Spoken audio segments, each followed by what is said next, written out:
This is exactly right. The Hulu original series Furious is now streaming on Hulu and Hulu on Disney+.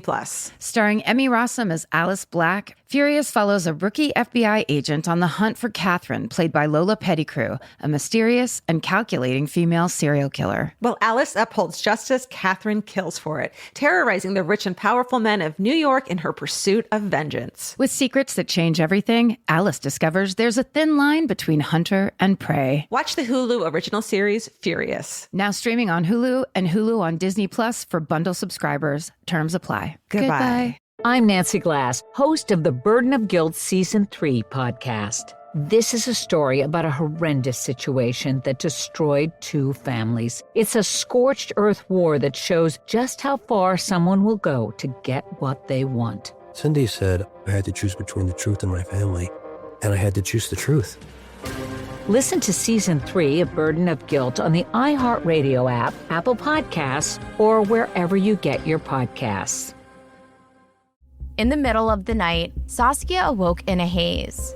Her husband Mike was on his laptop. What was on his screen would change Saskia's life forever. I said, I need you to tell me exactly what you're doing. And immediately, the mask came off. You're supposed to be safe. That's your home. That's your husband. Listen to Betrayal Season 5 on the iHeartRadio app, Apple Podcasts, or wherever you get your podcasts.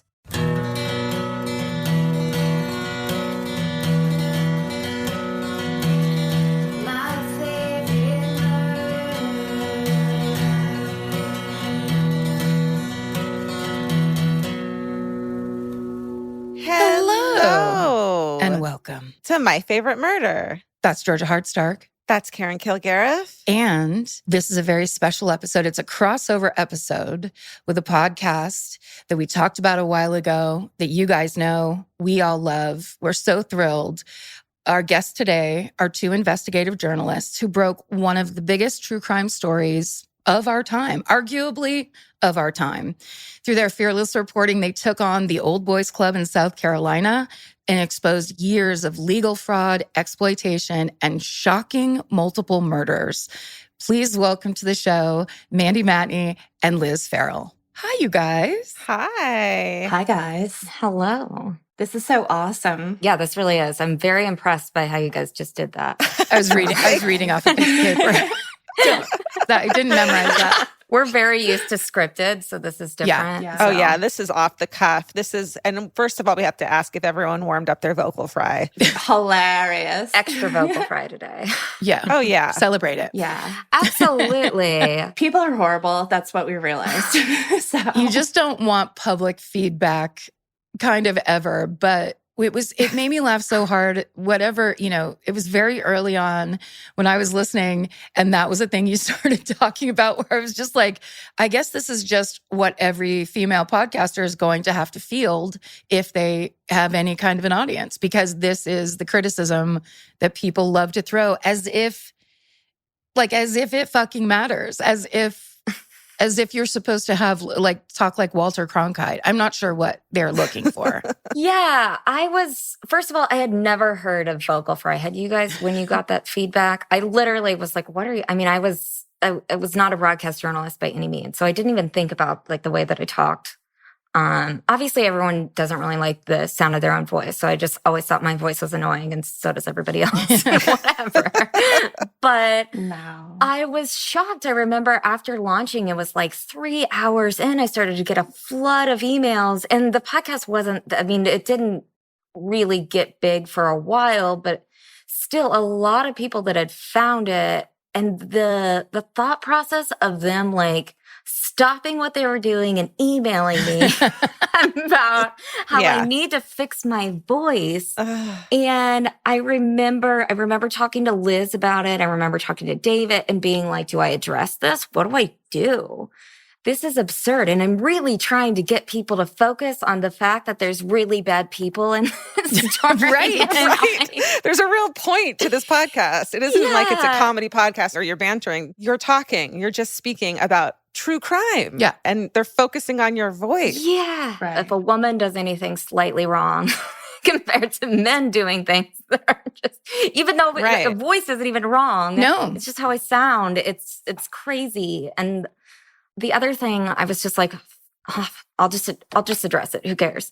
But what shocked me is the amount of like successful women who reached out to me after that. Yeah. That were like, I got that too, blah, blah, blah. And it felt like it was like a community of support from women who had been through the same thing. And I also got a lot of feedback from just our regular audience saying, oh, I had no idea you were dealing with all of that. On top of being an investigative reporter in a super stressful case, you're getting yelled at about your voice all the time. Yeah. Yeah. And the other, like, I could go on about how stupid vocal fry is. It's, but and the amount of people who are like, you can change it, blah, blah, blah. That's right, because they like compliment you. They're like, oh, you guys are doing such a great job. Yeah. Yes, they start out with a compliment. Sure. It's like you're complimenting me, but then you're also talking about how terrible I am about something. Well, and also it's a preference thing that they're expressing, but I have preferences about male podcasters speaking that I could talk about all day long. And it's not just one thing, it's like 6. And I would never think, because it's that idea that I have been trained in life to know that they don't give a shit, that they don't even care what I think. So why are women raised to, if they hear any feedback that's supposed to be considered negative, they're going to change that right away? Because God forbid they're not pleasing some mystery person out in the world. It's just like, what are you fucking talking about? And also, do you know how many people speak like this? Like, this is normal talking. Yeah, I got to the point where I was like, well, it's not for you. Exactly. It's about like, there's lots of podcasts out there. There's lots of really shitty ones from men who talk about things that they have no idea about. Listen to that. I don't care. This isn't for you. And that's fine that people have podcasts out there that I don't like, but I'm not going to stop what I'm doing and be like, right, tailor your podcast to my personal needs because I'm just... Can you imagine if you've lived your life that way? How exhausting. But a lot of sad. People, yeah, and that's something that's really hit me in the last year. It's like, man, if all these people just put their energy to something else, just anything. Well, that idea too of that you're going to stop what you're doing, where what you're doing is entirely a public service to expose some of the most insane, like white collar criminals and then straight up like murderers. Like this story, the idea that would be anyone's reaction when the story you were telling and how that story rolled out was so goddamn insane. Like, I couldn't believe what I was hearing on that podcast. I actually called Adrian. I was just like, you have to start listening to this right now because I need someone to witness this with me. Because essentially, Mandy, in the very early days, you were breaking this story. Like, as you were reporting it, you were then coming to podcasts to break the story on the podcast, right? You talk us through that for anybody who hasn't heard Murdaugh Murders Podcast, essentially what that was. Okay. So like in summary, and I thought about this story is what happens when a powerful family and their circle of friends in a small town America get away with whatever they want for 100 years. And that family...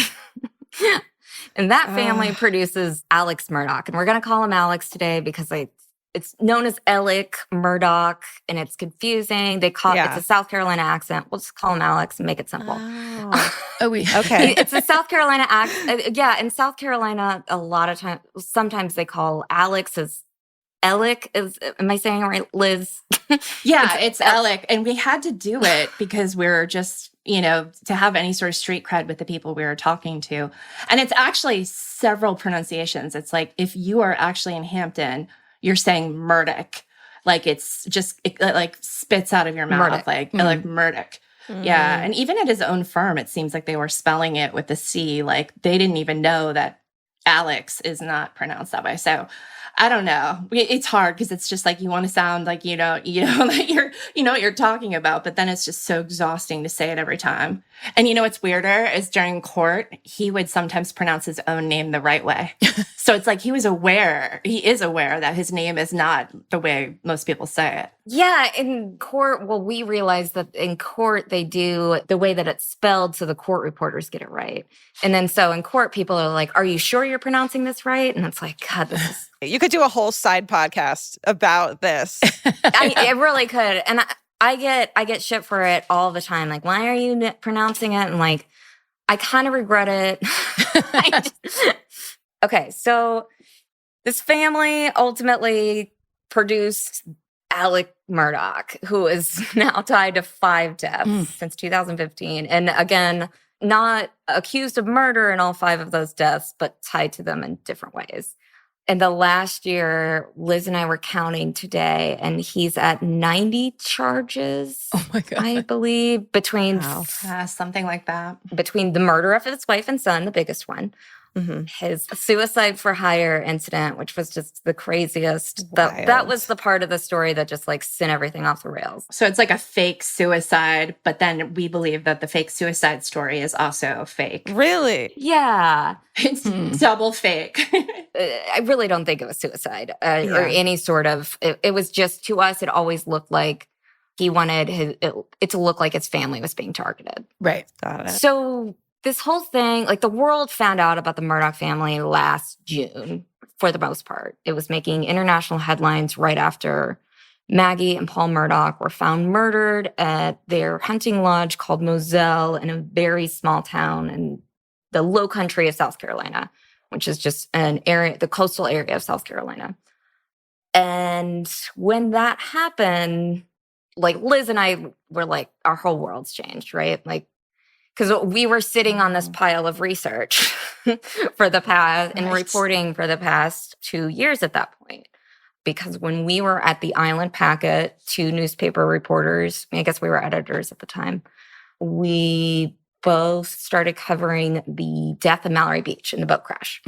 Yeah, so tell us about that. Tell the listeners about that one that kind of kicked it off. Yeah, Liz, do you want to take the boat crash? Yeah, I think it was a weekend, right? And we got the call that there was a boat crash, and we found out pretty early on that one of the passengers on the boat was named Paul Murdaugh. And we knew that name vaguely at that point because we had heard about the Stephen Smith case really like within the last year before that. And we're kind of considering taking it on.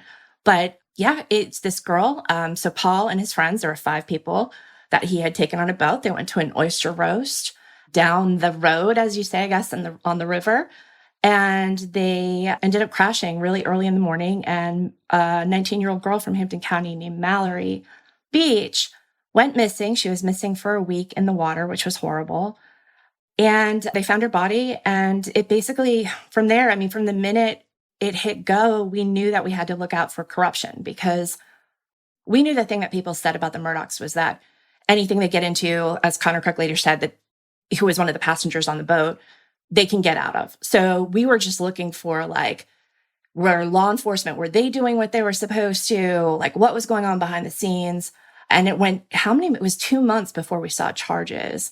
And it just actually seemed for a minute like we weren't going to see charges in it. So it was kind of actually surprising that ended up happening, right? And that's because this family is, when you say 100 years of this, it's because they're a family of lawyers, like a dynasty of lawyers. Is that right? Not just lawyers. Yeah. They're so in South Carolina, the district attorney of a circuit is called a solicitor. So it's real old timey. And they are 3 generations of solicitors up until 2006. And then the current solicitor of this area is somebody that they handpicked to put in that position. So they had him appointed by the governor, and he's been reelected ever since. And so they are not only, like what people say is the Murdaughs are the law here. Wow. And it's a 5-county system. So, we're the coast where we live. So there's the boating and all that. They have their hunting lodges in the other counties and the rural areas. It's like their playground, basically.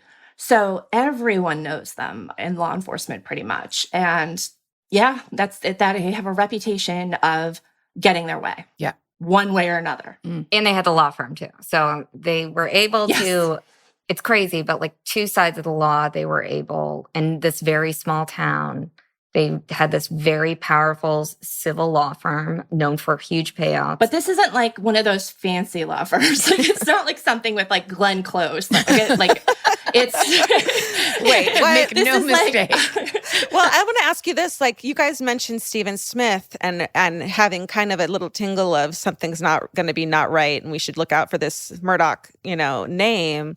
Can you bring us all the way back to 2015 and tell us that, like, that's kind of the beginning of the story, in a lot of ways for you guys, right? Yeah. So Liz found out about it in 2018, and she told me about it, but it was very vague. And like, I kind of remember, and I remember writing a few things down, but I remember at the time being like, well, that's in Hampton County. And, traditional newspapers, you have like a border that you work around. And if it's outside the border, and it was outside of Beaufort County. So it was like being on the moon. It was so far away, even though it's only an hour away. Well, so what happened? Basically, when this boat crash happened, we started seeing all of these posts online saying justice for Stephen and Mallory from Hampton County people, justice for Stephen and Mallory.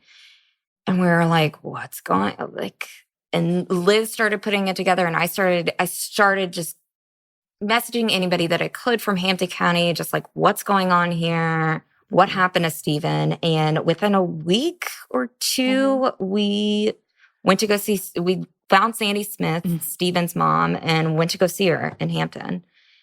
And she had literally a kitchen table full of police documents that she had personally FOIA'd, and and letters that she had written, the autopsy, everything. She was like, I will give you anything. I just want anybody to look into this. Mm-hmm. She smelled that something was wrong from that case from the very beginning. And so Liz and I said, absolutely, we'll look into everything. And we pulled at those strings for the next 2 years, but there was no time with a story like that where you have to go back in time and dig stuff out, especially like the island packet, the newspaper that we were at, was so small at the time. We were down, like, I remember how many reporters we were down. All of them? I don't remember. But we didn't really have a reporter. Yeah, it was, and we were just constantly like pressured to produce page views and not do like these deep dive investigative reporters, which is a big problem with journalism today and everything. It's a small paper, but we were owned by a big corporation. Right. So we were owned by the McClatchy Company. So you had like the small town part, but then you also have this like pressure from the big guys who want that profit. Right. And so Stephen Smith, his case got ruled a hit and run. And what about those police reports and all the reporting that his mother had uncovered made you think otherwise in this case? And it was 10 miles from the Murdaugh home was where the hit and run had happened. Yeah. So like in our free time, Liz and I, we got the investigation and we just started like listening to all the audio interviews. Well, you got leaked the investigation. I think that's important because, if we were to FOIA the investigation, it would have been redacted and we wouldn't have seen half as much. And it was because technically it was still an open case. So Mandy got leaked the entire case file, or at least what looks like the entire case file. So for both of us, I would say it was the photos, right? Like for me, it was it the photos for you, Mindy? Well, yeah, the photos, it did not look like a hit and run. And we asked several law enforcement sources of like, what do you look for? Blah, blah, blah. Showed them the photos. Yeah, we showed them and said, could this possibly be a hit and run? And I mean, most of the damage was done to his face. So how do you get hit? And their conclusion was maybe he got hit by a truck mirror. But like, think about that happening. And the Smiths will say this over and over. They're like, that's insulting to say that about our son. Like, he was a smart kid. He was a nursing student. He wasn't going to and he was completely sober that night. He wasn't going to let a truck mirror, because you would have to, like, it was just crazy. And then he also... None of it made sense. None of it made sense. And then you look through the case file and everybody on scene and everybody who was investigating it didn't really believe it was a hit and run. And there's nowhere that anybody says this is definitely a hit and run and here's why. The only person who ruled it was a hit and run was the pathologist, Dr. Erin Presnell, and she kind of got into a fight with Highway Patrol. And it's weird. remember us reading that document for the first time, Liz? We were like, I've never seen this in a case file before. It's like public officials basically talking shit on each other. Yeah, they don't put that stuff in writing unless they're trying to signal that something is amiss here. Wow. So you think those cops on the scene knew something was up? Well, we think that they knew that wasn't a hit and run. Mm-hmm. I mean, that is pretty clear. But as far as like who was pulling the strings, if strings were being pulled, not necessarily all of them. I mean, but it definitely, you cannot walk away from that case file without feeling like something, it really definitely was being covered up here. And the photos of him, like from the crime scene, or I should say the accident scene, as they called it, his arms are sort of behind him and his knees are together and like sort of splayed to the, I think the left or the right. So it almost looks like you had somebody, from our uneducated opinion, holding him by his arms and somebody else holding him by his legs and dropping him on the ground and like, where he would lay in place. And when Mandy says, he didn't look like he was in a hit and run, everything about him was pristine. I mean, like he had a few scratches on his arm, but when he has damage to his face, it's just one clear impact mark. And it's on, I believe, the side of his head where had he been walking in the direction of his home, it truly would not have made sense because the car would have to have been oncoming and it would hit him on the other side of his forehead. So it's just logic tells you, this isn't right. And then how many times did we see Buster Murdaugh's name in that report, Mandy? So, I mean, the Murdaugh name was brought up 40 times. Oh, wow. Wow. Just all of these people that they interviewed saying, we've heard the Murdaugh kids have something to do with it. We've blah, blah, blah. And I mean, it just kept going on. But what was weird is that the case all of a sudden just ended. Like, they tried to call Buster Murdaugh one time and left a voicemail. And then the case was closed. Wow. Not closed, but it went cold. Yeah. And then the other main thing that I keep forgetting to mention is there was no trace of any evidence of a vehicular homicide. So there was no near pieces on the scene. There was no pieces of the car. Shoes were on, loosely tied. Like shoes were on. Yeah. There was just no tire marks, which always happens with hit and runs. Even if a person keeps going, there's usually some sort of tire. Like again, it's positioning. Yeah. Let me ask you guys this, because now you're talking about things that go all the way to the top, and these are some big, scary people at the top. It could be. Do you guys get worried about reporting on? And I know there was one incident where you felt like you were being followed. Do you get worried about reporting on these big wigs? That's why the vocal fry thing is so funny, because it's like, I don't think people realize like we are, having to protect our, lives to a certain degree here, in the sense that, if a delivery person walks up to Mandy's house while, we're here, we both sort of have that moment of like, is this it? Like, is this happening? Yeah. So that happens all the time. Yeah. We should probably go to therapy for it or something. Right? Seriously. You guys have dogs. I think get a bigger dog. We do. Maybe. Yeah. And like, I've really stepped up my home security system in the last year. And the other thing that's terrible about it is all of and people are being nice, but they freak me out even more. I mean, since 2019, I've been getting, be careful of like, I'm worried for you. I'm scared for your safety. I hope you're being careful. Our friends in law enforcement say it. Our friends in law enforcement we had so the incident that you're referring to happened when we went to go interview a source. And afterward, we went to the scene where Stephen had been killed. And this is like a wide open road. These are, like, how do people know we were there? But our friend who was a cop begged us not to go. And he was just like, you're not, like, I'm being serious here. Like, you don't need to be there. And sure enough, we had him, we did our like location sharing with him. And sure enough, it ended up Mandy ended up having to call him because we were driving away from the scene, and we didn't linger or anything like that. And we're driving away and like in the distance, we could see like a silver SUV kind of coming toward us. And I was like, oh no. And he stopped. So like, imagine you're on a 2-lane highway and you're driving the speed limit, and he's driving towards you, and it's almost like he saw, and then he stops, and then he does like a slow U-turn and comes behind me. And it's a state highway, South Carolina highway patrolman. Again, like the highway patrolmen here, that's not their thing, like investigating murders, right? They investigate hit and runs. They're like highly trained in that. And so these guys were handed the case for a reason. if somebody was pulling the strings here. So yeah, it was a very sweaty, like scary moment. So Mandy called up our friend and had him on speaker just in case. And I'll tell you, even recently, I was driving through, this is the stupidest thing I've done. I was driving through Hampton County to go to the courthouse, to go to the probate court. And I was like, why are you doing this? You're an idiot. And I had forgotten that I had not put the sticker on my license plate. Like, you know how you have to like update it with the year? Mm-hmm. And so I was like, oh no, like it looks like I have an expired license plate.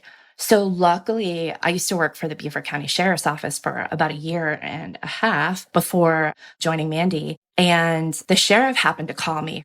He just had a question about something, you know, just like randomly. And so he stayed on the phone with me until I left Hampton County by his own suggestion. Wow. Like he was like, yeah. So, you know, it just sort of hammers home like how seriously those around us are taking. So like, obviously we're taking it very seriously too. But. Yeah. Well, and that is what gave it that very David and Goliath kind of feeling at the beginning of that podcast. Cause it's like, you guys essentially stumble upon one story that leads into another, that leads into potential cover-up, that leads into this, that there's people waiting to go, I can't talk to anybody about this. Can I talk to you about it? And it's building a case against one of the most powerful legal families for hundreds of years in the area. So like that idea that you were just basically like, well, we have to keep going. I mean, did you ever think I need to quit or I'm gonna quit? No, I mean, maybe we should. Did I want to? Absolutely. At this point, I'm just very tired of it. I'm like, God, I'd really like to wrap this up. And no, I'm just kidding. But initially, when we started talking to those first few sources in Hampton who were so upset, I remember this one woman called me crying, and Mallory was still missing at that point. And she was just like, this family has gotten away with everything and they're going to get away with this too. And this has to end now. Like somebody has to do something. And those words just resonated so much with both of us in a way that Liz and I were just kind of looked at each other and we're like, we can be the difference. Whereas for 100 years, there was nobody they ruled the paper there. They ruled everything. Yeah. Everything. And I do understand too, like, I will admit, I do not feel comfortable in Hampton County. Yeah. Things are getting a lot better, but I understood the secrecy and the fear that we were experiencing early on. Yeah. So like, sometimes we joke that this is like a haunted house because you are reading like old stories from the past and you're like, oh my God, we're reading about the same freaking people who have the same names. You know, I'm not going to say real names, but like Thomas Smith, you know, the first, and then it goes all the way to the sixth. And so you just feel like it's never ending. So I think the culture, like, I don't feel bad for the people of Hampton County in the sense that they're good people. It's just that they live in a place where the industry is a law firm that has profited mightily off of its ability to control its juries. Wow. And how it controls its juries is something that, you know, will be revealed at some point when it's not libelous to say. But yeah, so you have that. They were known for their like astronomical settlements. So when Mandy found that document for Gloria Satterfield, that is Alec's housekeeper, Alec and Maggie's longtime housekeeper who died as a result of fall at their Moselle property. When Mandy found that document, I remember thinking like $500,000 settlement doesn't seem that big a deal. Like, you know, given that it's Hampton County. And as we found out, you know, it was much bigger than that. Who gets a $4.3 million settlement for, you know, a trip and fall at a house? So that's because of that. That is where the power lies, right? Mm-hmm. So you have this firm that has helped all these people get these types of settlements. So you owe an allegiance to them in some way, or you just want to keep your head down and do your job and not, you know. So I think that's the hard thing about Hampton County. Yeah. So they're so scared and they're not complicit necessarily. Some of them definitely are, but some of them are. Yeah, some of them definitely are. But the system is just old. It's like it's set, it's old, and it behooves you to stay on their right side. Yes. Yeah. That's perfectly put. Yeah, that is so perfectly put. I'm Nancy Glass, host of the Burden of Guilt Season 3 podcast. This is a story about a horrendous situation that destroyed two families. It started more than 7 years ago when Cindy and Kenny were two 40-somethings who had just gotten engaged. Days later, they walked into a scorched earth war they never saw coming. Turn around and put your hands behind your back. The cops came into my house and threw me in jail. And to Cindy's surprise, her fiancé Kenny was charged with abusing one of her children. I never once doubted Kenny, and I always doubted the accusation. On Season 3 of Burden of Guilt, you'll hear a story about the lengths someone will go to in order to get what they want. This case has got to be one of the most despicable. Listen to Season 3 of Burden of Guilt on the iHeartRadio app, Apple Podcasts, or wherever you get your podcasts. Joy is essential, and it's also elusive. But now, there's a new and exciting way to start your journey toward a more joyful existence. Joy 101. If you're craving inspiration, support, and useful tools to maximize your joy, tune into these candid, uplifting, and moving on-air chats. Listen to Joy 101 with Hoda Kotb starting June 10th on the iHeartRadio app, Apple Podcasts, or wherever you get your podcasts. In the middle of the night, Saskia awoke in a haze. Her husband Mike was on his laptop. What was on his screen would change Saskia's life forever. I said, I need you to tell me exactly what you're doing. And immediately, the mask came off. You're supposed to be safe. That's your home. That's your husband. Listen to Betrayal Season 5 on the iHeartRadio app, Apple Podcasts, or wherever you get your podcasts. Well, how shocked were you guys when you're knee deep in reporting all of this and this family and the unexplained and unprosecuted deaths? And then Paul and Maggie Murdaugh, the son and the wife of Alec Murdaugh, are shot to death. And that's while you're reporting on this case. How shocking was that for you? Mandy was in Puerto Rico, and it was the worst night of my life because I was I was at the sheriff's office, and I got woken up by a source of mine when I was a journalist, and it was about 1:20 in the morning, 1:30, something like that. Mm-hmm. And he said, Maggie and Paul have been killed. They've been shot. And I was like, wait, what? And I just remember being oddly emotional about that, even though I really viewed those two people as abhorrent to a certain degree at that point, just because of everything I saw the people around them being put through. And for people who might not know, Paul, the one who was shot and killed, was the one driving that boat? Yes, that is Paul. Yeah. This is the red string connecting. This is your homeland red string connecting this whole insane conspiracy theory. Yeah. That's absolutely right. He's charged for is it manslaughter? BUI. So it's boating under the influence. Yeah. 3 felonies. Causing a death. Yeah. So 3 felonies and 2 for the injuries of other people on the boat, for the passengers on the boat, and 1 for the death of Mallory Beach. Right. So he was facing 25 years, I believe, in prison. Oh, yeah. Yeah. If you had to speculate, do you think that's why his father would have killed him? Is just the shame, or? They don't feel shame. Alec Murdaugh has never felt shame in his life. Oh, right. I forgot people don't feel what I feel on a regular basis. Yeah, for real. It must be nice, right? Yeah. The more that we think about it, the more that we put the pieces together. And again, this is still an active situation, and we have gotten very few actual answers from law enforcement for why the murders took place. Mm-hmm. However, we have found that the boat crash was really the first domino to fall that would ultimately be the end of the Murdaugh family and their dynasty.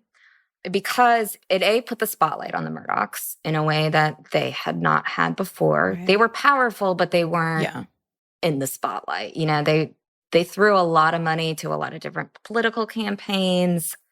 They were doing their lawyer stuff, but they weren't in the media all the time. Like normal people didn't know their names. Outside of where they're from, their names weren't really well known. Yeah, exactly. And Hampton is very small. It's a really, really small county. Mm-hmm. So everyone there, of course, knew their names, but anybody outside, kind of, but, and we'll get to that later, but it put them in the spotlight. And then right after the boat crash, there was a lawsuit filed. I believe, and Liz believes, really put a lot of pressure on Alex Murdaugh in a way that he had not felt before, on his finances, which we now realize is just a mess of criminal activity.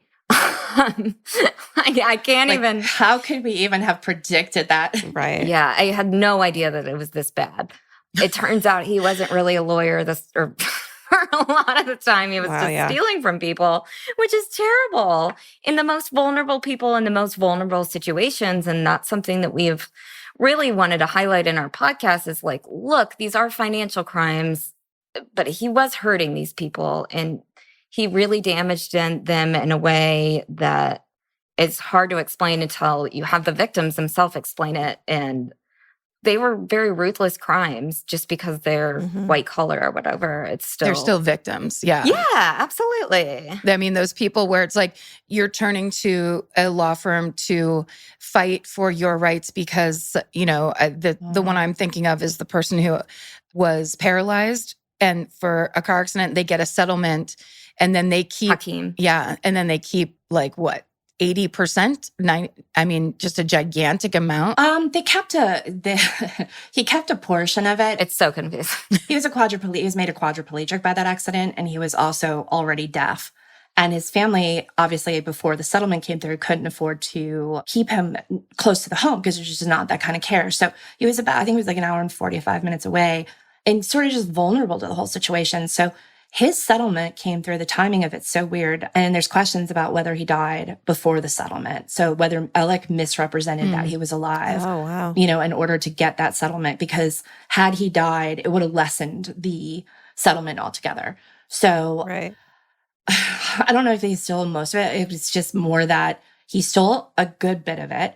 But he also pretended that, definitely pretended that Hakeem was alive when Hakeem was not alive, according to documents that we've found. Which is so terrible. Yeah. Just craven greed and and fraud, just complete fraud. Yeah, no care. Yeah, and the amount he clearly targeted people for their vulnerability. Most of their victims are people of color. Most of them were in horrible situations. And Alex was also really good at looking people in the eye and saying, I got your back, buddy. And these people, and it's so horrible when you think about it, think of the worst time in your life and a person that you thought was helping you. 10 years ago, that's what the Pinckneys were dealing with. 10 years ago, all this went down. And Alex was their lawyer, their guy, and they thought that he was doing the right thing for them and fighting for them. And he would say, look, we're doing everything we can. I'm so sorry about all that. He said all the right things to these people. And then now they're just dealing with pure betrayal. Yeah. Yeah. Thinking back to the worst time of their life when they were so vulnerable and thankful for this person who was just robbing them. It's just so cold. And that's another thing that we've discovered. A lot of people, when the murders happen, and we're all over the place here because this whole case is all over the place. Yeah. It's unbelievable. It's just sprawling. We used to say that there's monsters around. So in 2019, when we were reporting this, Mandy and I would we try not to say the word obsessed, but we were obsessed with it in the sense that we knew, it's like when you get that feeling, you're like, something is not right. They're trying to pull one over on us. So we were just constantly talking about it, constantly researching outside of work. And we would talk about there being monsters around every corner, because with this case, it's not as simple. Even when I was driving here to Mandy's house today, I got a text from somebody that was like, hey, did you hear that the guy who bought Moselle from the Murdaughs killed himself? And I was like, wow, no, I don't want to know that. Is that true? No, it is not true. But great. Rumor. Because that's a step too far. Yeah. But I would imagine, the rumors going around. Absolutely. Yeah. So the rumors, you're like, the most preposterous rumor comes, and Mandy and I are like, no, because most times it does turn out to be true. And that is where the monster is, around the corner, because it's a whole new thread that we have to look into and deal with. So, well, it's crazy how enmeshed. You guys are just totally enmeshed in this case now. It's almost like you're part of it because the podcast got so huge so quickly.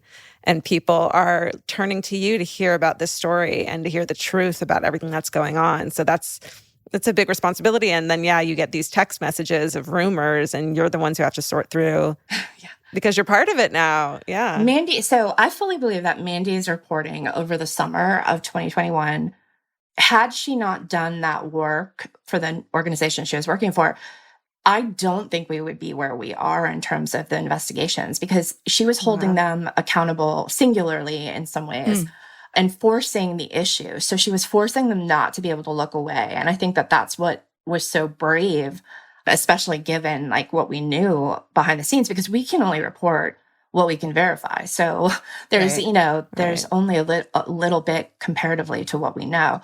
So it was, without that reporting that she did, I honestly don't think any of this would have gone this way. Yeah. Was it Alex Murdaugh's lawyer when he started talking about Mandy, when he was giving his statements and stuff, where you're just like, oh my God, it's like through the looking glass, where she's reporting, she's telling the story, trying to be like, all her allegedlys and everything's in line, and you're doing it totally by the book. And this man is basically like, this one's over here, whatever sexist thing that he said to you, where it's suddenly you're just like, oh, this is actually working. Like, these people don't want her doing this, which means something really huge is here. Yeah. Was that the feeling you got? Yeah. Well, first of all, that story is so weird because, and circling back to like just how crazy things were, I would not recommend anybody to start a podcast it all worked out, but covering breaking news and then having to do a podcast at the end, oh my gosh, it was so hard. And there was a point after Alex was shot and things just really, lawsuits were being filed, and every day was just absolutely insane. And I was not getting any sleep either at that time. I bet. And I really did. I remember the first night that Alex went to jail, I finally slept okay for the first time in a really long, but that whole period of time was just really horrible for my mental health, my well-being, all of that. And I was also dealing with just all these awful people telling me that they hated my voice.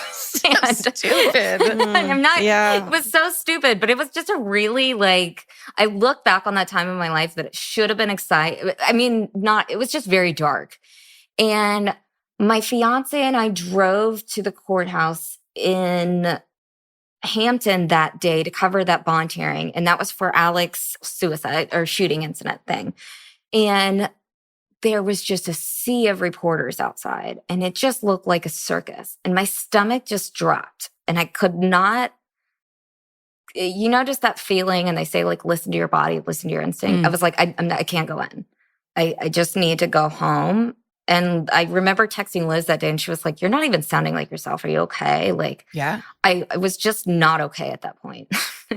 And then I go, and I'm like, okay, whatever. The bond hearing is going to be covered online. I can cover it.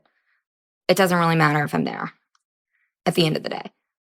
And then as I'm watching it, I'm getting all these text messages like, are you seeing what Dick Harpootlian said about you? Oh my God, blah, blah, blah, blah, blah. And that was a bit, first of all, I was like, that was the first moment that I was like, okay, wow, the target is on my back. They're noticing me. I didn't know before that point. Ultimately, I think he was saying that he considered me a threat there, even though he was saying all sorts of sexist bullshit. Ultimately, he didn't care about those other reporters. He cared about me being there because I was the only one holding him and his little circle of buddies accountable. And the second thing was just I'm so glad I wasn't there because I don't know what I would have done. The worst part of that was listening to all of those reporters laughing at his jokes about me. Yeah. But I'm so glad I wasn't there because I don't know what I would have done, Right. And it's just one of those things where it's if you have that feeling, just follow it. Absolutely. And that was a big turning point of I need to take care of my mental health and take a little bit of a step back from these things, but the unprofessionalism from them this whole time. It was a betrayal. Let's just call it what it was, because it's a betrayal.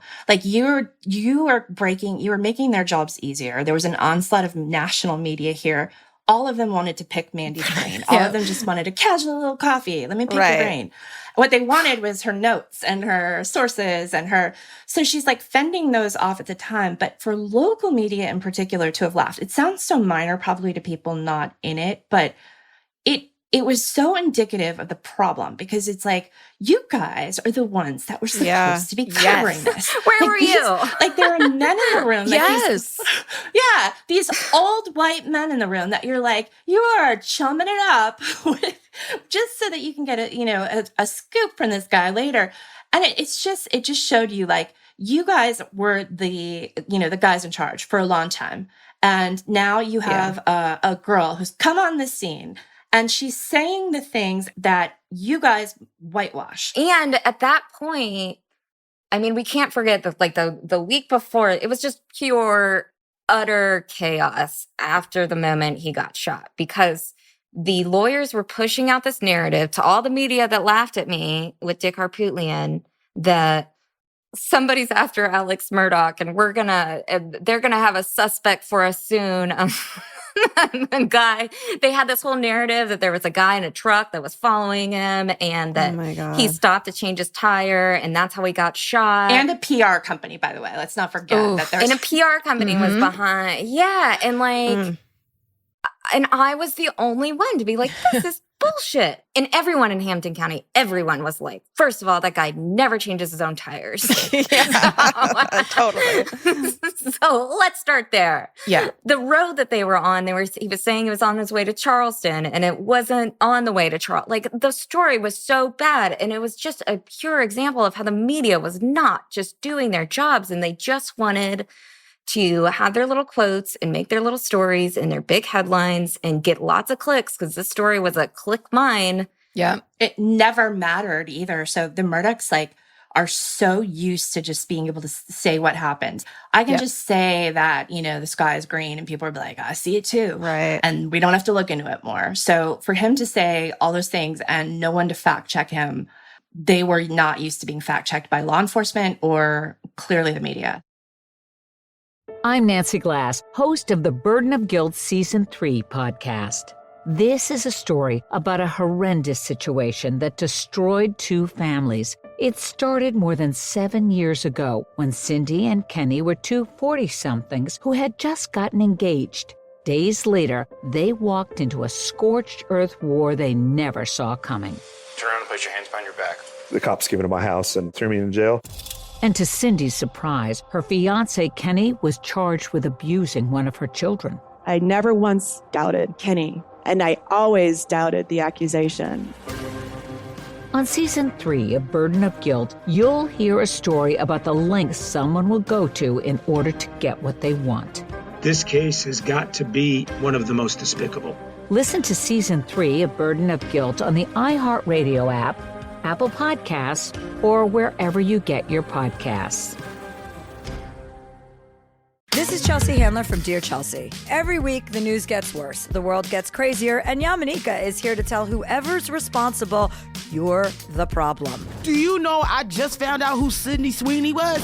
If he got a bunch of women, then I should have a bunch of men. Do better or do less so I don't have to do so much. I'm Yamanika, and I'm out. Listen to You're the Problem with Yamanika starting on July 15th on the iHeartRadio app, Apple Podcasts, or wherever you get your podcasts. Hey, Portlandia fans. Carrie Brownstein and Fred Armisen here. The dream of the 90s is alive in podcast form. We're launching Podlandia, AO Rewatch, our brand new podcast where we revisit every episode of Portlandia together, breaking down sketches, going deep on our iconic characters, and pulling back the curtain on how it all got made. And we'll also be joined by the people who helped bring it all to life. Guest stars, collaborators, and friends, including director Jonathan Kreisel, the mayor himself, Kyle MacLachlan, legendary musician Amy Mann, and many more. Kyle is going for it here. You fully improvised not just words, but a song. Well, I thought you were all going to write a song. I remember you thinking that. Listen to Podlandia, AO Rewatch on the iHeartRadio app, Apple Podcasts, or wherever you get your podcasts.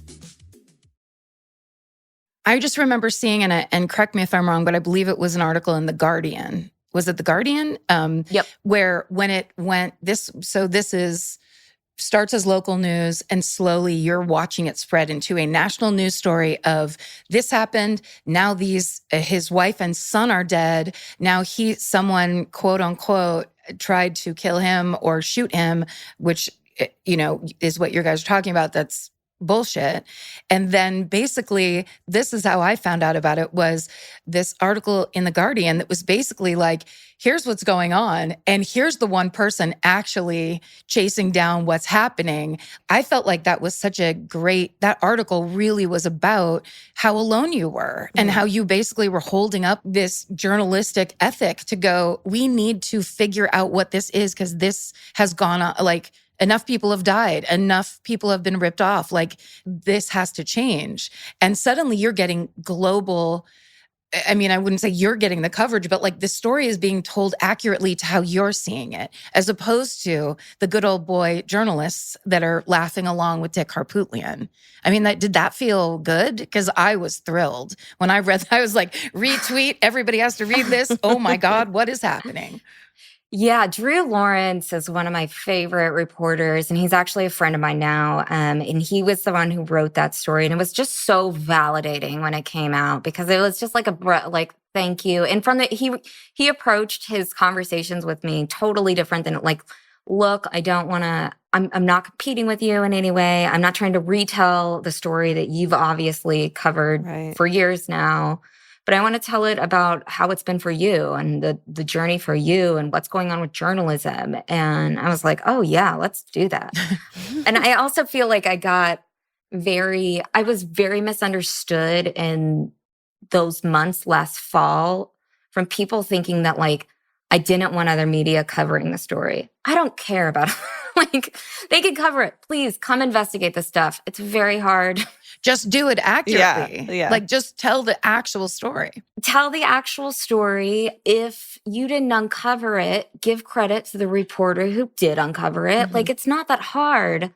And don't treat the victims like dirt. I was so sick of getting phone calls last summer of like, from victims being like, this reporter's in my yard right now and they won't leave. Oh my God. And these people were not used to anything like that. Like, the story just exploded in a way that nobody ever predicted. And all of these people were left extremely hurt by it. And the media was making it worse for the most part. Yeah, right. A perfect example of that, and the reason why I really started my podcast, I had wanted to start a podcast for years and told Liz about it. We were always like, had a pipe dream about a boat crash podcast, because we thought like there was plenty with the Stephen Smith case. But it was one of those things like, one of these days we'll do it. And you just don't get to do it. But I remember listening to some sort of talking head on the news talking about this case after the murders. And they were saying like, they obviously had just Googled the case. And what they could find was that there was a boat crash and a girl died in the last couple of years. But their conclusion was like, that means it's probably one of the victims from the boat crash. And like, have they looked at the boyfriend of Mallory Beach? I bet he wants revenge. And they were just really re-victimizing all these people who had gone. And these are kids, like they were 19, 20 when this happened. And now they're like 22, 23. And Liz and I were just like, we didn't know for sure who it was at the time, but we knew it wasn't the kids in the boat crash. Like, yeah. And we also knew the basic fact that like people in Hampton County are utterly terrified of the Murdaughs. And they're not going on their property and shooting Maggie and Paul. Right. That is the riskiest murder in the state of South Carolina. Right. So the narrative was just getting so wrong. And like Liz said, there was a PR company. We can't forget that we don't know what they were doing behind the scenes to push this narrative. So I was really motivated just like, here's what's really going on with this family. And that's why it sucked that you were in Puerto Rico then, because, you get the call and like, just like with the boat crash, but even to a greater extent now, you just know like the fix is going to be in. We have a small window of time right now for somebody to say what's actually happening, because if there's going to be a cover up, it's going to be starting now. So I had texted her, called her, and I, obviously it was like late at night and I didn't expect it, but I couldn't go to the scene because I worked for the sheriff's office and that would have been inappropriate. But I contacted her boss at the time and was just like, here's this information. he published it. As soon as he published it, I texted it to a former reporter that we worked with because it didn't matter. I just wanted it out there at that time. But what bothered me is just like, so when Mandy got back, like finally, because it's like, if you don't have a guardian of the truth and keeping people honest, like somebody like Mandy, it's just all going to be the same again. And, you know, whatever they get into, they'll get away with. And so if Alec did it, if he hired somebody to do it, if it was something related to the Murdaughs, like it needed to be done now. Yeah. And media needed to understand that story from a corruption standpoint, not somebody got murdered or 2 people got murdered. And it's tragic.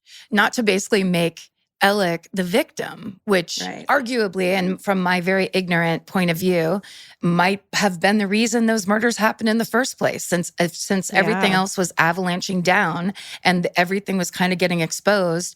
That would be a way to report it that would absolutely benefit him. So, I mean, I have no idea what really happened or why, but that idea where it's like, yeah, you have to get somebody in there going, no, we have to keep everything in context. And the context is not good for this family. Yeah, and the context isn't good for a lot of law enforcement. I mean, still at this point, we don't know why it took so long to arrest Alex. And that's another thing we just go back to. I'm like, what would they have done if we weren't there? Yeah.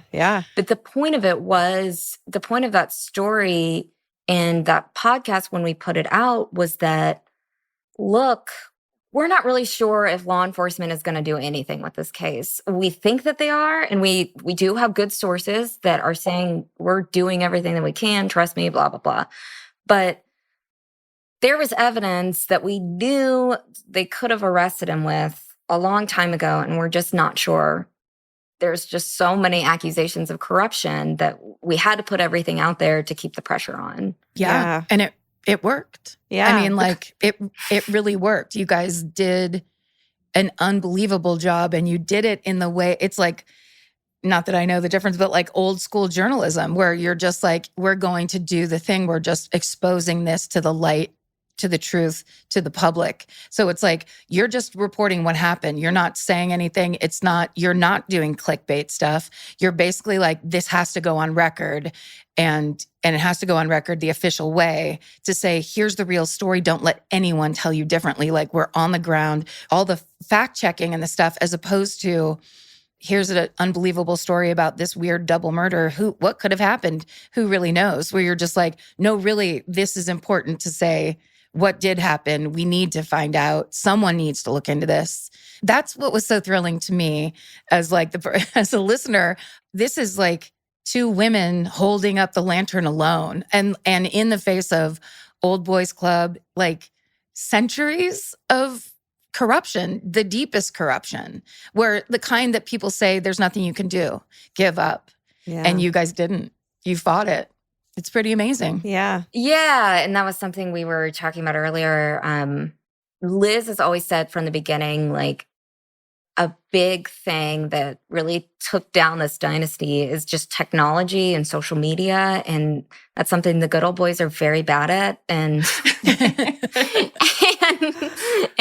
don't understand, and they can't control it. Yes. In a way. And so we were like, we don't even know what Grandpa Buster and all of them, what they did, because the internet didn't exist. Yeah. Who knows? And it was way easier to get away with stuff back then than it is now, even though for powerful people, it's still way too easy, in my opinion. Yeah. Yeah. Well, I think a really important question would be, who's going to play you guys in the made-for-TV movie about this podcast? Dream role, like dream person. Who would it be? I'm not kidding. Well, Karen, actually. Hey, yeah, I love it. We're soul sisters, so I'm Irish American too. We got the same. Oh my God, same sense of humor. I think, yeah. I'm all about it, Liz. I think I could really do justice. I do. Thank you. Because like, when I listen and you do your little jokes, like you do your reporting, but you're also like, and can I just say this? Like you coming into the podcast too, because there were points where I was worried about Mandy, where I was just like, this is a person alone doing this thing, doing this reporting or whatever. And you coming in was really a lovely, beautiful, like the partnership, working and supporting each other. You could just kind of feel how nice that was for you, Mandy, that you had another person to look across and go, holy fuck, to, which makes all the difference, right? Yeah, as you guys know, I mean, having a partner who you absolutely trust and who understands and who you don't have to explain all of the background and all the other shit that's involved because they've been in this. It's monumental and so changing, and just like a huge weight was lifted from my shoulders when Liz was able to come on. And then she brought humor and light. And I mean, I'm not going to lie. There's a lot of weeks where I'm like, I don't know what we're going to talk about next week because I don't know what's going to happen. And Liz is always like, we got this. Nice. And we do have a good thing with our partnership of like, one of us is down, the other one goes up. Yeah. We're kind of like a seesaw. Yeah, and it works really well. Otherwise, I would have just stayed down. I mean, I definitely would have quit at this point. Wow. Because it's too hard. And I think people need to realize that. Like, nobody needs to do this stuff alone. No. It's way too hard. And we all just need to support each other and keep going, you know, and do everything that we can to keep going and take care of ourselves. Especially if you're fighting the old boys club, those old crusty reporters laughing at you or wherever, where it's like, that's fine. Now that you know that there's like millions of true crime fans who are like so behind you and so thrilled about the work that both of you are doing and like how you powered through. Like, this is how you power through awful stages of life. You just keep going and you figure out who your team is and how you get the support you need and how you can take care of yourself and like step out so someone else can step in. But I don't know if you realize how inspirational that looks from the outside. As hard as it is for you, you're modeling such beautiful behavior, not just as journalists, but like as a team of women. I'm trying not to cry. Yeah, me too. I want you to cry. Cry.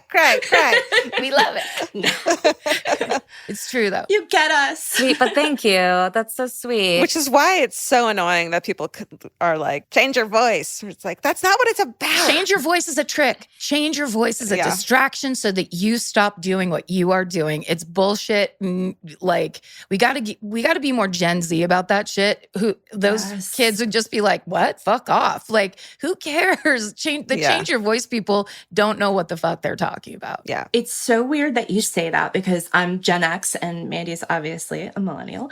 That's like us. Oh my God, that's us. It definitely is. And we, like, when Mandy was going through that and she was like, should I address this? Like, it's so dumb, right? You're like, vocal fry, why are we talking about this? But it was like my instinct as somebody older was like, no, just ignore it. Ignore the haters. But Mandy was like, look, if I'm going to be holding people accountable for their behavior here in this story, like in the context of the story, I need to hold other people accountable too, because their behavior matters as well. How you treat people matters. Mm-hmm. And so by doing that, like at first I was like, oh, maybe you shouldn't mention it. But then I understood it. And like, it was so brave of her to do that. And it has changed my complete philosophy on how to address people who hate you. I used to have a thing I would do. Like if I got a hate mail at work, I would send an email back and be like, can't win them all, Jim. And I always felt like superior for that because I was like, have a nice life, you know?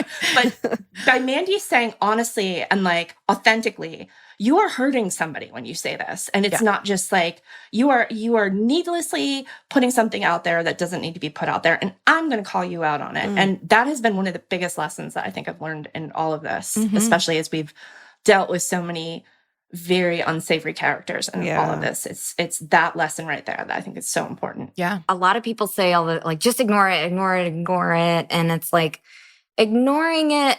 A lot of times, yes, ignoring it is the answer because nobody wants to waste it. Is that your guys' philosophy? Just not mine. I'm sure you can hate on mine. I'm learning, but it is hard, and it does sometimes feel like I want to have a conversation. I want to respond. I want to stand up for myself. Yeah. Then there also is the part of it's like, well, what if they're right, and what if and that's where you can't respond.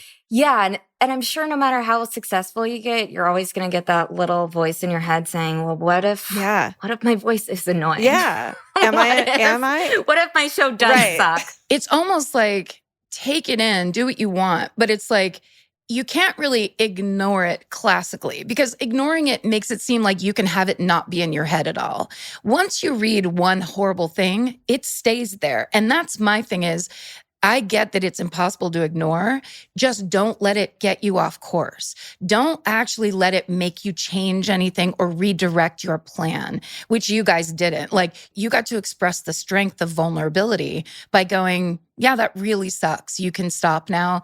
But it didn't make you stop reporting. It didn't make you stop going out and being the person that you are. That's the important part, is like, you stayed on track. And it wasn't like, oh, now I'm going to go to a vocal coach and I won't be recording this podcast until I get my voice right. Like, absolutely not. Because that's how you basically make women shut up, is pointing out that they're not doing it right. Where it's like, we don't need women to shut up these days. We need women to stand up. And you did. Well, and like women in television, it's like, when podcasting, it's, do we have the appropriate whatever?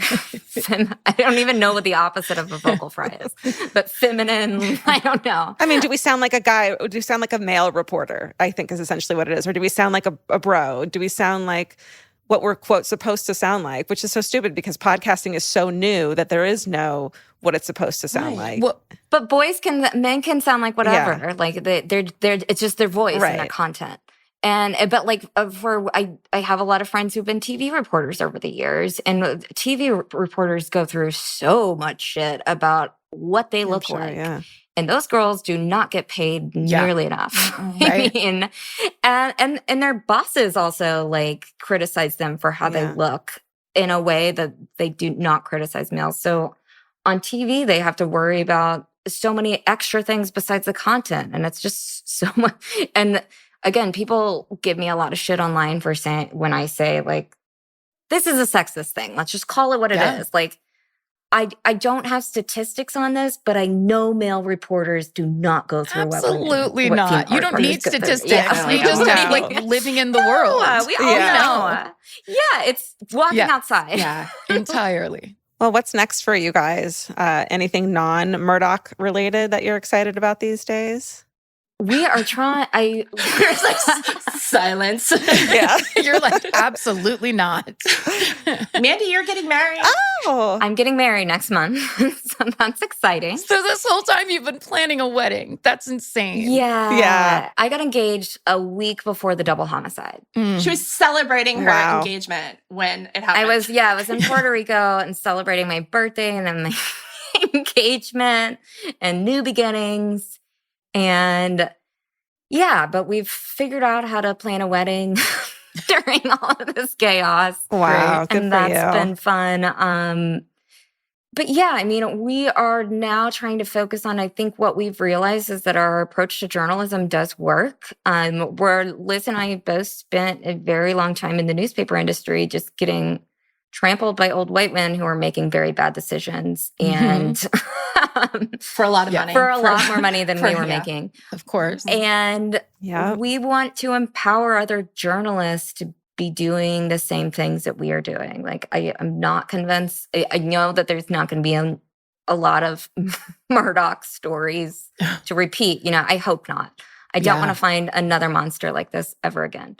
Yeah. However, the podcasting investigative journalism model really does work. It finances journalism. Podcasting advertising works. A lot of people don't realize that in a way that, I mean, I was always told since coming out of journalism school, there's no future in journalism. You're never going to make money in it.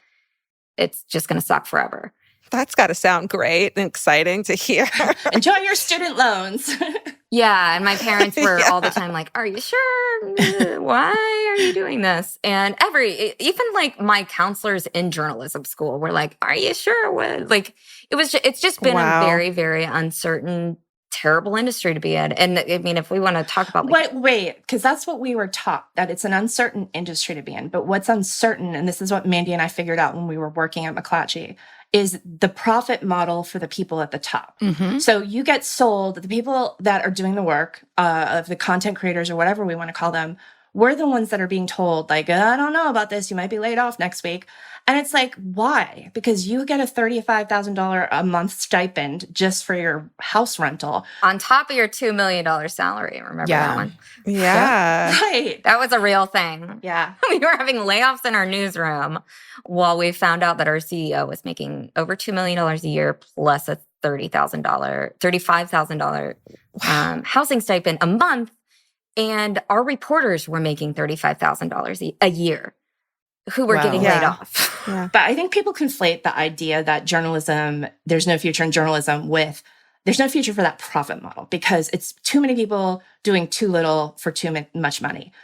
But journalism itself is a means of communication. It's storytelling. It's watchdog. It's accountability. Like that has always been necessary and it's always going to be necessary. And it takes us, I think that's why, what we're thinking is that we want to motivate other journalists to do the same thing while also solving that problem in different communities because, there's so many cases that just go unsolved because lack of motivation, incompetence is obviously always a thing, but corruption is always a part of it. Almost always. I shouldn't say always, but there is some sort of like, whether it's noble cause corruption or just straight up corruption. So that's what journalism's for, to stop that. Yeah. And you're right. It's like the evolution of it. Instead of saying, well, this is a dead thing or whatever, it's like basically this model of journalists having podcasts and journalists doing like the long form reporting of like, no, there will be an audience for this because there is a huge audience for true crime, for people. This is the reason people follow it. It isn't just gore. It's about getting to the truth, exposing people, like exposing these monsters in plain sight, all of that. That's what I think. That's what is behind the true crime trend. It's just like we want to witness what these, reporters, journalists, whoever it is, are talking about and saying no more of this. Yeah, no one wants this. This is crazy. You shouldn't be a lawyer that gets to rip people off and or kill them if it suits you. That's crazy. Like nothing should be this corrupt. It seems to be the way it's going. I think what we've figured out is if you remove I don't want to say like white, I hate to say that, but like if you remove like the old school white men from the equation and journalists are left to do their jobs, my God, like how far they can go without having to feed that beast, Yeah. Well, you guys are showing it. And are motivated. I mean, I feel like a lot in journalism, they make you feel like you took a vow of poverty. And if you make like an extra cent, but like, money motivates everybody to do better, especially if you're making like $35,000 a year, like I used to be making. You're worried about all these other things in your life because you're barely making ends meet, and you don't have time or energy to go investigate and take down a dynasty because you're just trying to get through your job. And you go to get drinks with friends and like the waitress is making way more money than you. And you're like, why am I doing this? This doesn't make any sense. So like journalists need to be paid a lot more. And that's something that we're going to base our model off of like, yeah, they need more money. And because this is as stressful as work as lawyers do. Yeah. And it's scary, like, so they need to be paid more. And that's just something that nobody ever talks about. But I will say that I think that society needs to be better at cheering on people who are making money for doing the right thing. Yeah. Like, yes. Instead of just shaming people for, oh my God, you made money off of some sort of true crime. Like, no, if somebody's doing the right thing, and if they're empowering victims, and if they're helping people, and if they're taking down systems, and they should make money, and that's fine. And we should encourage other people to do the same thing. Yeah, as if somehow it's only honest if you're suffering through it. And that's the trick. Well, what's funny too is like, meanwhile, the Guardian newspaper, one of the best newspapers in the world, is like, check out what this badass woman is doing. And it just like, I think you guys got the ultimate validation of like, check this shit out. Look at what is happening. Look at this corruption and look at the one person fighting it at the beginning, before Liz made her entrance, fighting it alone. To me, that was so impressive because I was just like, wow, this newspaper is basically pointing out a reporter that's just kind of like taken up this battle by herself. People love you. People love you. You need to know it. Aw, you guys are awesome. And I wanted to say thank you so much for, first of all, retweeting that. That was like, you guys have a lot of fans. It's true. A lot. My sister sent it to you. So my sister doesn't listen to my podcast, as far as I know. My family never does that. So they are both my sisters. Mine doesn't listen to mine either. My sister's obsessed with you. She's like, oh, can you get them to say hi to Aisling? And I was like, nope, not on the checklist. Hi, Aisling. Hi, Aisling. Yeah, she doesn't listen to our podcast, but she sent that and she's like, oh my God. So it was a huge moment. It really was. It was awesome. It felt so good. It is so, you guys have said such nice, these are really meaningful things because we are going to replay these in our heads because it's stuff that we need to hear because it's so we're in our own little smaller world because of this. And so it's hard for us to know kind of how it looks from the outside other than the people that, sort of tap you on the shoulder and they're like, you sound terrible.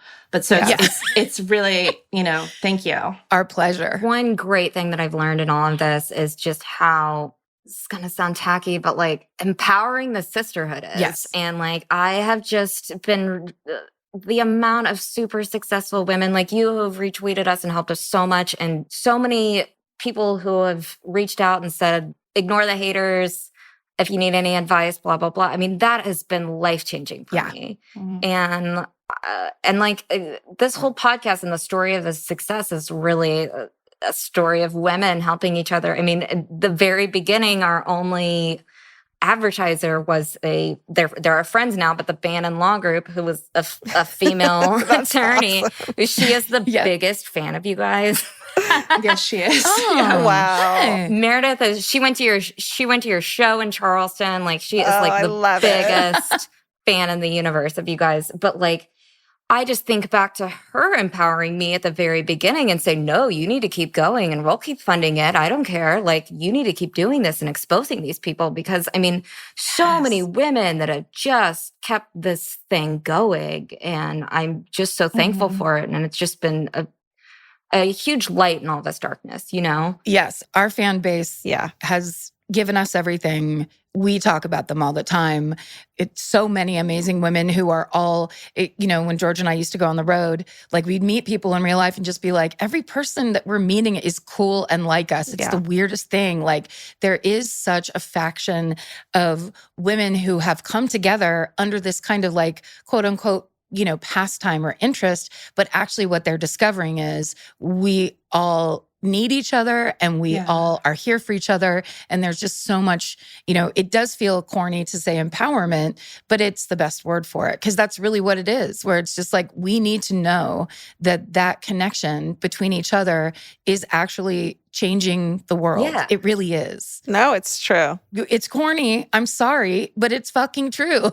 So they're true. doing it. They're all doing it with each other and for each other. And it's just really cool. And I'm glad you guys get that piece of it because that's kind of the point. Yeah. That's what's kind of actually the biggest joke in all of this is because when we think about people, when they want to be derogatory, they'll call us bloggers. And it's funny to think you can think the least about us. It's kind of funny that we're the ones taking down the patriarchy. Hell yeah.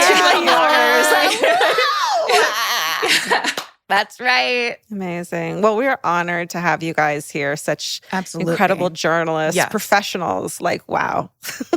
On our show. Thank you guys so, so much. Yay. We're honored to be here. Oh my gosh. This has been so fun. Well, you guys can find the Murdaugh Murders podcast wherever you get your podcasts. New episodes are released every Wednesday. Make sure you rate, review, positively review, and subscribe.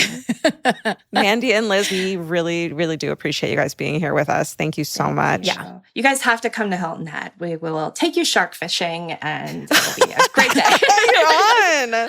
I want to see it. Low Country. I've got to check it out. Yeah, you really do. It'd be amazing. We would like to repay you. Yeah, I could think 2 wedding invitations or I know, right? On the way. I'll tell David.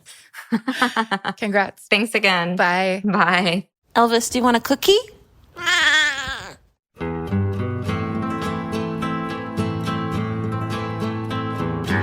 This has been an Exactly Right production. Our senior producers are Hannah Kyle Crichton and Natalie Wren. Our producer is Alejandro Keck. This episode was engineered and mixed by John Bradley. Our researcher is Maren McGlashan. Email your hometowns and fucking hoorays to myfavoritemurder@gmail.com. Follow the show on Instagram and Facebook at My Favorite Murder and on Twitter at My Fave Murder. Goodbye.